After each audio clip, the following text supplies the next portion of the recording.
Sejam bem-vindos e bem-vindas ao primeiro workshop online Como a Engenharia de Alimentos pode contribuir para o mundo, uma iniciativa do curso de graduação em Engenharia de Alimentos da Universidade Federal da Fronteira Sul, campus Laranjeira do Sul. Antes de iniciarmos com a primeira palestra, temos alguns recados importantes. Recomendamos que todos se inscrevam-se no canal, clicando no botão inscrever-se e depois no sininho para receber as notificações e assim ficar por dentro das estreias e dos vídeos que serão publicados no canal Engenharia de Alimentos UFFS. Participe também dos momentos de estreia e de live para tirar dúvida com os palestrantes e deixe seus comentários e like para assim marcar presença e garantir a emissão de certificados no final do evento. Pedimos também que verifique se recebeu o e-mail de confirmação de inscrição do DoIT. Caso não tenha recebido, veja se não foi para o caixa de lixo eletrônico, do spam, ou entre no site do DoIT e localize sua conta como participante ou faça uma conta, para assim garantir que você está com o e-mail correto cadastrado e que irá receber a pesquisa de satisfação que será enviada no final do workshop para a liberação dos certificados. Se você indicou interesse em apresentação de trabalhos no momento da inscrição, a comissão organizadora já entrou em contato para maiores informações pelo e-mail workshop.uffs@gmail.com. Veja o seu e-mail e entre em contato com a comissão se tiver dúvidas. Para a programação, acesse o site doit.com.br/alimentos-uffs ou acesse e siga as contas, as redes sociais da Engenharia de Alimentos. Todos os links estão nas descrições dos vídeos, tanto do Facebook, do Instagram, como do site. E era isso. Aproveitem o evento. Cada momento foi feito com muito carinho para vocês. Agora segue a palestra.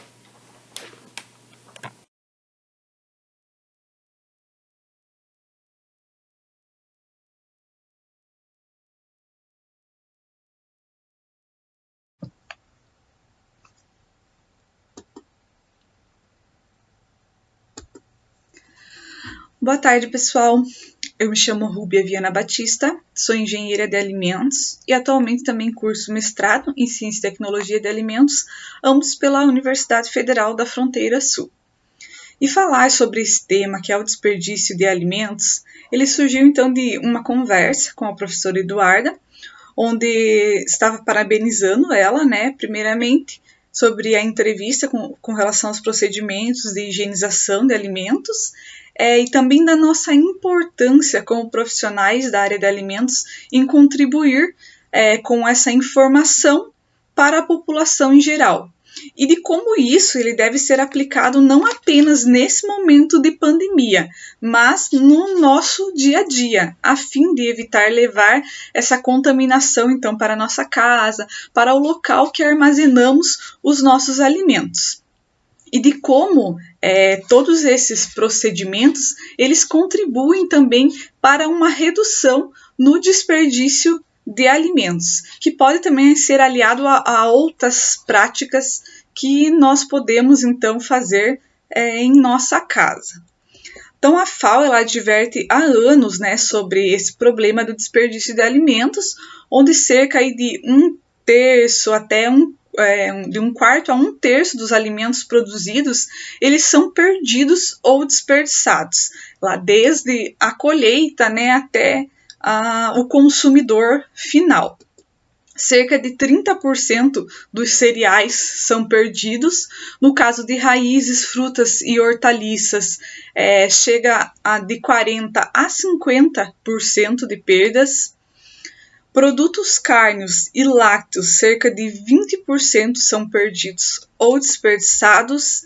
E peixes ou produtos de peixes, chega até 35% esse desperdício. E esse desperdício ele vem por parte dos consumidores, é perdido também na produção, no mercado e na distribuição, durante o manejo e armazenamento desses produtos, e no processamento deles também. No caso aqui, mais próximo a nós, né, a América Latina e o Caribe, eles correspondem aí a 20% da comida perdida ou desperdiçada no mundo. Vejam que essa matéria ela é bem recente, né, ali de outubro de 2019. Esses dados vocês têm ali no site, né, da ONU.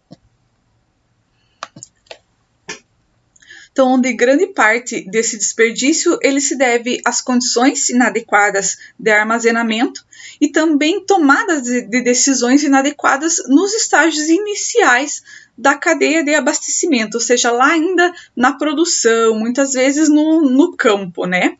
Então, tem uma pesquisa também da Embrapa, divulgada no ano passado, que mostrou que o desperdício de alimentos no Brasil ele chega a R$1.000 por família por ano.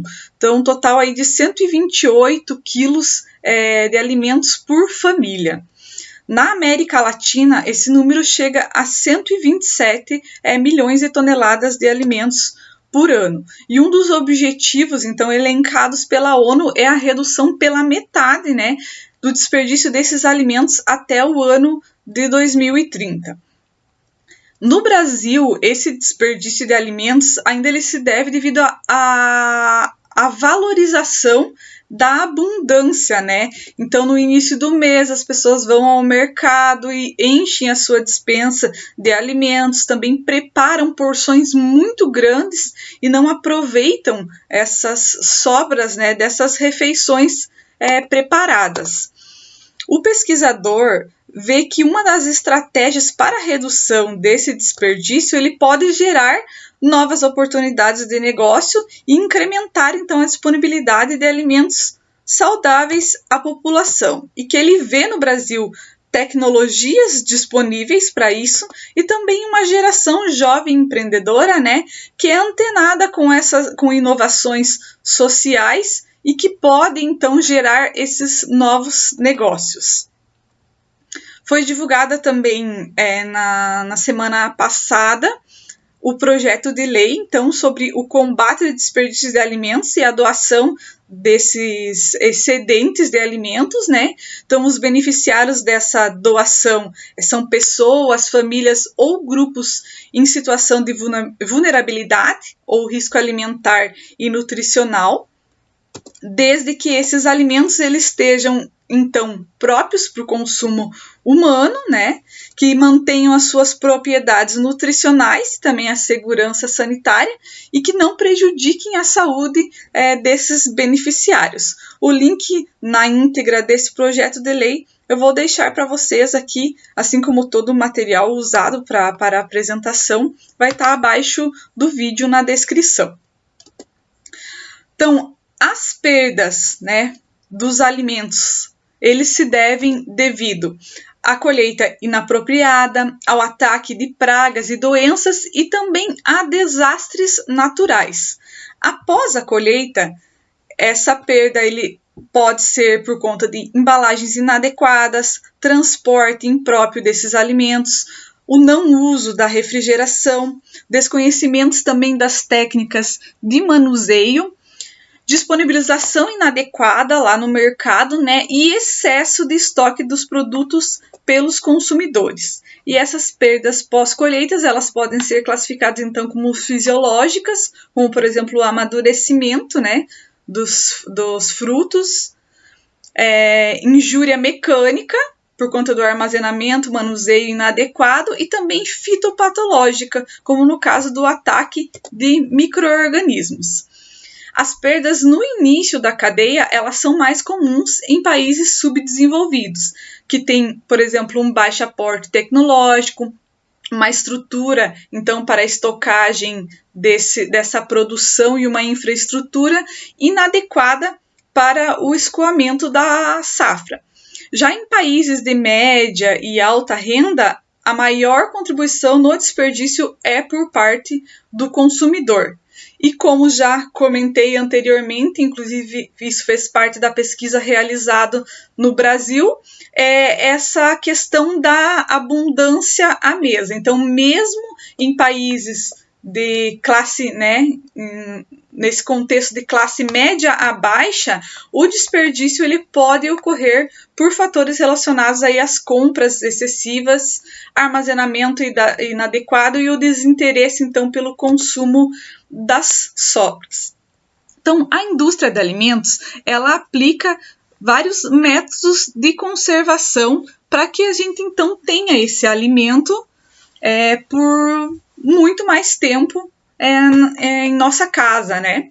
Então, a maior causa da aplicação desses métodos, então, primeiramente, a perecibilidade do alimento.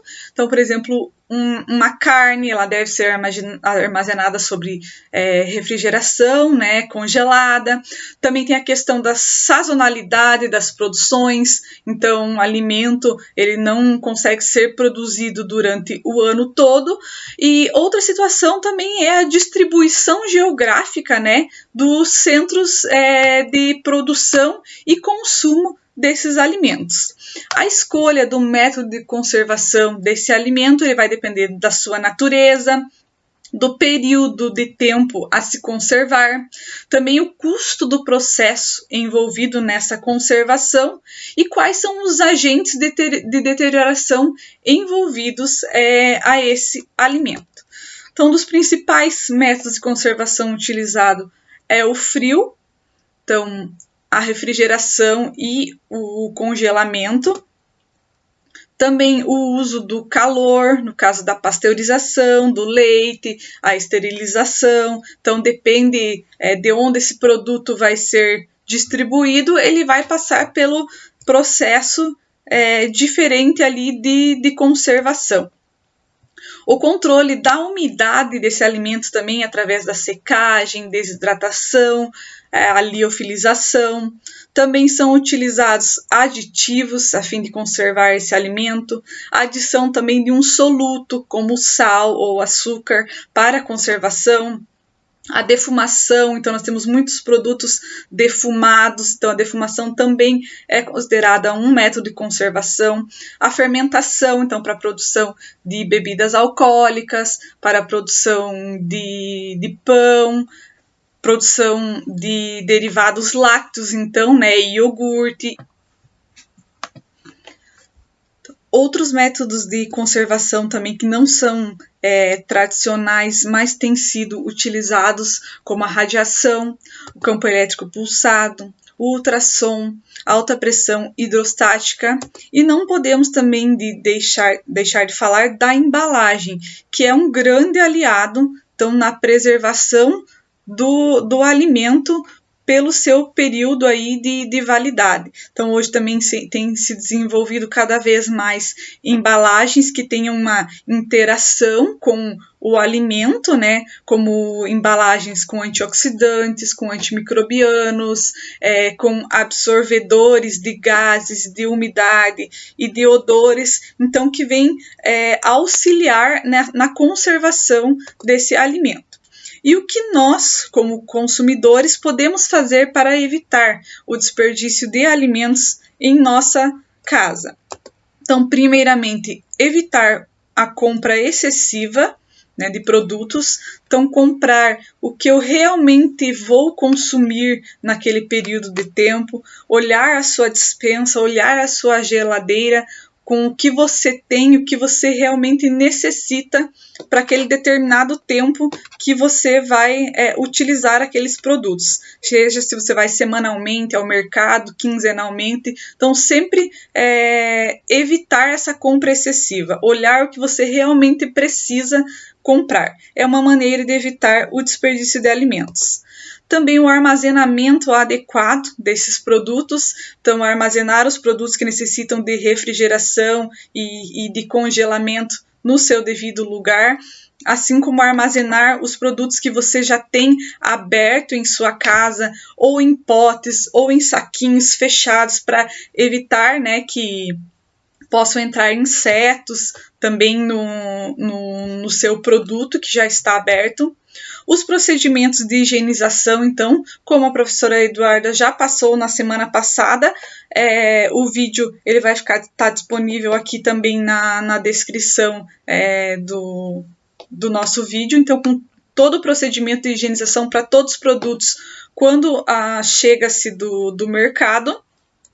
Podem ser realizadas também algumas operações de pré-processamento em nossa casa, como o processamento mínimo, o branqueamento e o congelamento, então, de frutas e vegetais também. Assim como alguns procedimentos para secagem e desidratação. É claro que esses procedimentos não serão lá como o da indústria, né, que é totalmente controlado, mas que eles também vão auxiliar para prolongar, então, a vida útil do meu produto. Então, o que é o processamento mínimo? Então, as frutas e hortaliças minimamente processadas, eles são os produtos que são preparados por uma ou mais, né, ou algumas unidades de operação apropriadas, sejam elas o descascamento, o fatiamento, corte ou a raspagem. Elas vão possuir, então, as características de tecidos vivos e vão manter a qualidade dos produtos como fresco, porém vão apresentar, então, uma conveniência para o consumo. Então, além de fazer esse processamento, eu ainda vou ter o meu alimento mais conveniente, né, com uma primeira operação ali para o consumo. Entretanto, apenas o processamento mínimo, se não forem tomadas todas as devidas procedimentos adequados, ele pode aumentar a perecibilidade, né, do fruto ou da hortaliça devido às lesões provocadas durante a manipulação. Então, ele vai possibilitar o contato de enzimas e substratos que vão originar modificações bioquímicas, então, como o escurecimento. Favorece também a colonização dos tecidos vegetais por micro-organismos deterioradores e patogênicos. Então, por isso que quando se realiza apenas o processamento mínimo, é realizada também uma etapa seguinte de sanitização. Então, realiza-se o corte do produto e depois deixa-se ele lá na solução clorada pelos 10 minutos também antes de realizar a embalagem e o congelamento. E também a taxa respiratória do vegetal, ele pode aumentar, né, em alguns casos. O escurecimento enzimático, que é um dos principais problemas, né, quando se processa, faz esse processamento mínimo do alimento, ele vai diminuir, então, os atributos de qualidade devido às mudanças de cor, há também alterações nas propriedades nutricionais. O grau desse escurecimento ele vai depender, então, da quantidade de oxigênio que eu tenho disponíveis, as substâncias redutoras, íons metálicos, o pH, a temperatura e também a atividade das enzimas oxidativas presentes ali no meu alimento, sendo as principais, né, responsáveis pelo escurecimento enzimático, a polifenol oxidase e a peroxidase, que utilizam então esses compostos fenólicos como substratos e provocam essas alterações indesejáveis na cor, sabor e aroma dos vegetais. Esse escurecimento enzimático ele pode ser então controlado com métodos físicos, químicos ou a combinação desses dois métodos. E um deles é o branqueamento, que foi citado anteriormente. Então, que pode ser realizado com água quente, com vapor, também tem técnicas já hoje no micro-ondas ou branqueamento por impacto de alta umidade e ar quente, aquecimento ômico e também por irradiação. Outro método que pode ser utilizado, então, são as embalagens com a atmosfera modificada, a fim de se reduzir a presença de oxigênio. Dessa forma, então, eu consigo inibir a ação dessa enzima. E também o agente de químicos, né, que podem promover, então, uma inibição dessa atividade enzimática e evitar, então, o escurecimento, como a acidificação do meio, o uso de agentes quelantes, então, que vão complexar com o grupo prostético da enzima e vão inativá-la, agentes redutores e também agentes complexantes. Então, o branqueamento, que é um procedimento que nós podemos realizar em casa, ele é um processamento térmico de curto tempo de aplicação e ele tem características, então, de pré-tratamento. Ele sempre vai preceder o início de outros processos aí de elaboração industrial. Dentre eles, o congelamento, a desidratação ou o enlatamento. Então, além da inativação de enzimas causadoras do escurecimento, o branqueamento, então, ele promove uma fixação da cor, aroma e sabor da fruta, ele pode eliminar ar dos tecidos e o amolecimento desses tecidos, o que vai favorecer o despolpamento de frutas, por exemplo, evitar oxidações, também reduz a carga microbiana superficial do meu vegetal e dessa maneira, então, eu tenho um aumento da qualidade de vida de prateleira do vegetal. Também tem estudos que comprovam que o branqueamento aumenta as taxas de secagem, ou seja, facilitam a secagem e também facilitam a remoção das cascas nos vegetais. Então, quais são as operações do branqueamento? Então, é necessário realizar a higienização, Então, a limpeza e a sanitização do vegetal antes de realizar o branqueamento. Esse processo não exclui a higienização. Depois disso é realizado o processamento mínimo, então, do meu vegetal. É realizado o descascamento e o corte nele. E esse tamanho do corte, ele vai depender do qual processo você vai fazer depois também com o seu vegetal.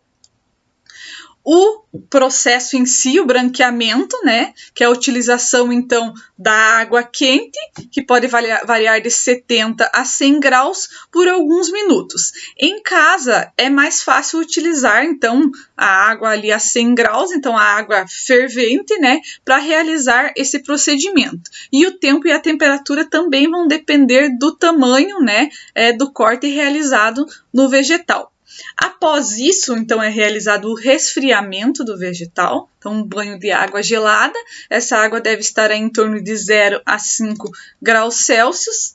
Depois é realizada, então, a embalagem do vegetal e o seu congelamento. O ideal seria utilizar a temperatura de 18 a menos 25, porém, o nosso freezer em casa da geladeira não chega a essa temperatura. Mas a gente consegue manter o produto ainda por um período de tempo no congelamento. Então, quais são as etapas e o que vocês vão necessitar para fazer esse procedimento em casa? Então, ali uma panela com a água fervente, Um outro recipiente com a água gelada. Então, esse recipiente eu tenho água e gelo. O vegetal que vocês desejam realizar essa operação. A tábua. No caso aqui eu utilizei uma de vidro e o descascador e a faca. Eu prefiro utilizar o descascador porque também consegue tirar uma película bem pequena da casca, então isso também reduz o desperdício. Utilizei aqui também essa cestinha para facilitar mover o vegetal ali durante todas as etapas do processamento. E a embalagem, que vocês podem utilizar esse saquinho plástico próprio para o freezer, que provavelmente todos têm em casa. Então, inicialmente, é retirada a parte ali não comestível, do vegetal. Aqui eu utilizei a cenoura.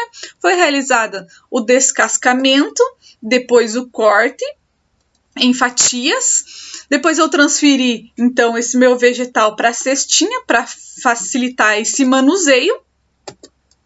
Ele foi levado, então, para a água fervente, onde permaneceu por 5 minutos, e depois para o banho de gelo, onde permaneceu por mais 5 minutos. Depois do banho de gelo, é ideal que se deixe um pouco de tempo ele escorrendo para, então, realizar a embalagem. E sempre identificar a data que você fez o procedimento, então, no seu vegetal. E depois levar, então, ao freezer para o congelamento. Então, sempre depois do branqueamento, realizar o congelamento desse vegetal, que você consegue prolongar a vida útil dele. E aqui eu vou mostrar o procedimento completo, então, para vocês. Então, primeiro foi feito o descascamento, né, da cenoura e realizado o corte. Em seguida, ele foi transferido então para a cestinha para facilitar o manuseio. Permaneceu por 5 minutos em água fervente. Depois disso, foi retirado e colocado então no banho de água gelada, onde permaneceu por mais 5 minutos. Depois disso, deixei um tempinho para escorrer essa água, né, do vegetal, e ele foi embalado, identificado e colocado então no freezer para o congelamento. Então, pessoal, aqui tem mais alguns exemplos, né, desse procedimento que a gente pode fazer em casa, então com a água fervente, então para outros vegetais. E na descrição do vídeo também vai ficar um documento da Embrapa que tem para vários outros produtos para você realizar o branqueamento. Então, alguns fatores importantes que devem ser considerados mesmo nesse processamento sendo feito em casa. Então, a utilização dos utensílios e equipamentos devidamente higienizados. Então, todos os equipamentos, utensílios que você vai utilizar para o teu processo, eles devem estar higienizados para evitar a contaminação, então, do produto. Utilizei aqui, por exemplo, uma tábua de vidro, que é de fácil higienização, utensílios, então, de inox e plástico, né, que também são de mais fácil a higienização. E muita atenção para a água utilizada no processo. Então, principalmente para a água e o gelo no resfriamento, porque senão você vai estar recontaminando esse teu alimento que você acabou de realizar o procedimento ali, o tratamento térmico. Além disso, pessoal, se vocês não têm tempo de fazer esse tipo de procedimento em casa, atualmente o mercado ele conta com uma variedade enorme de produtos. Então, legumes, seleta de legumes, frutas e polpas, então congeladas, vocês já encontram muitos desses produtos no mercado.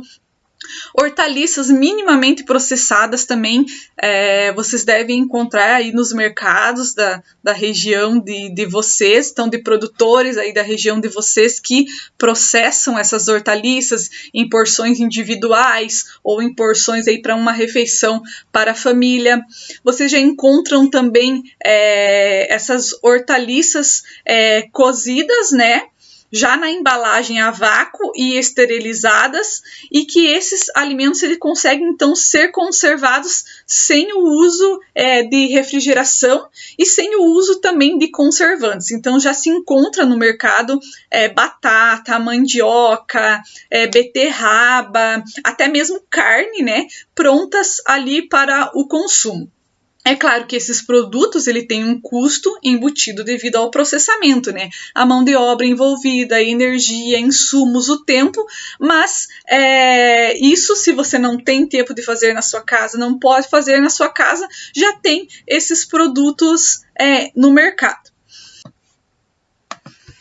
Então, pessoal, espero ter contribuído, né, com essas informações para vocês em como nós, como consumidores, também podemos reduzir o desperdício de alimentos, pensando em quantas pessoas passam fome no mundo e hoje a gente ainda desperdiça muito alimento. Então, são operações básicas que nós podemos realizar em nossa casa, né, e que vão diminuir esse desperdício.